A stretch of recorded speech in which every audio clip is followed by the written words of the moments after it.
আমি এই মুহূর্তে আসলে যার সাথে দাঁড়িয়ে আছি আমাদের এই 2024-এর ছাত্র জনতার যে অভ্যুত্থান, এই অভ্যুত্থানের একজন যোদ্ধা, সাহসী বীর যোদ্ধা আমাদের ভাই ইমরান হাসানের সাথে আমি আসলে দাঁড়িয়ে আছি। আসলে এই অভ্যুত্থান যে কিভাবে অর্জিত হয়েছে আমরা খুব মন ভোলা মানুষ, আমরা খুব দ্রুত ভুলে যাই। আসলে আমার এই ছোট্ট ভাই ইমরান হাসান, হয়তো তার বয়স আসলে এখনো 10-এর ঘরে হবে অ্যারাউন্ড, সেই জায়গা থেকে 5ই অগাস্ট যখন খুনি শেখ হাসিনা এই দেশ ছেড়ে পালিয়েছিল 12টা 1টার দিকেই, এই আমার ভাই ইমরান হাসানকে সাভারের বাইপাইলে 3:30 থেকে 4টার দিকে তার মাথায় গুলি করা হয়। এবং তার আপনারা যদি দেখেন যে তার মাথার দুই পাশে, আপনি যদি সামনে থেকে শুধু একটু নেন তাহলে দেখতে পাবেন তার মাথার এই অংশের খুলিও নেই, এই খুলিটুকু নেই, মাথার এই অংশের খুলিটুকু নেই, শুধু মাঝে এইটুকু আছে আর নিচের দুই পাশে। এই দুই পাশের খুলিটুকু খুলে আপাতত মেডিকেল কলেজে রেখে দেওয়া হয়েছে। তার মাথার যদি আপনারা দেখেন এই যে ক্ষতর চিহ্ন, এই ক্ষতর চিহ্নটি যদি আপনি দেখেন মাথার এক পাশ থেকে শুরু করে অপর পাশ পর্যন্ত।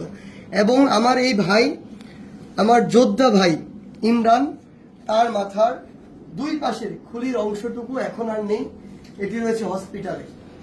এবং আমার এই যোদ্ধা ভাই আজকে এসেছে জুলাই শহীদ স্মৃতি ফাউন্ডেশনে।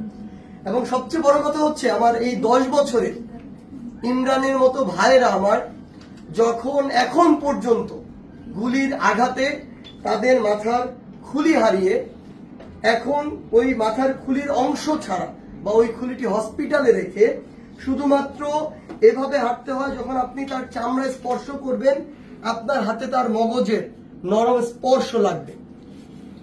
এমন আহত যোদ্ধা ভাইরা যখন আমার এখনো কাতরাচ্ছে, এখনো যখন তাদের মাথায় ওই খুলির অংশটুকু স্থাপিত করা হয়নি, তখন এই রক্তের সামনে, এই লাশের সামনে, এই হাজার হাজার শহীদের সামনে আমার এই বাংলাদেশে আবার ওই খুনি শেখ হাসিনা এবং তার দোসরদেরকে নানাভাবে পুনর্বাসিত করা হচ্ছে। রাজনৈতিকভাবে নানাভাবে তাদের মধ্যে একাত্মতা ঘোষণা হচ্ছে। আমি শুধু আপনাদেরকে একটি জিনিসই বলতে চাই, আপনাদের মধ্যে যদি ন্যূনতম বিবেকবোধ থাকে তাহলে আমার ভাই ইমরানের এই চেহারাটা চোখের সামনে রেখে আজকের পর থেকে ওই খুনিদের সাথে আপনারা কখনো হাত মেলাতে যাবেন না।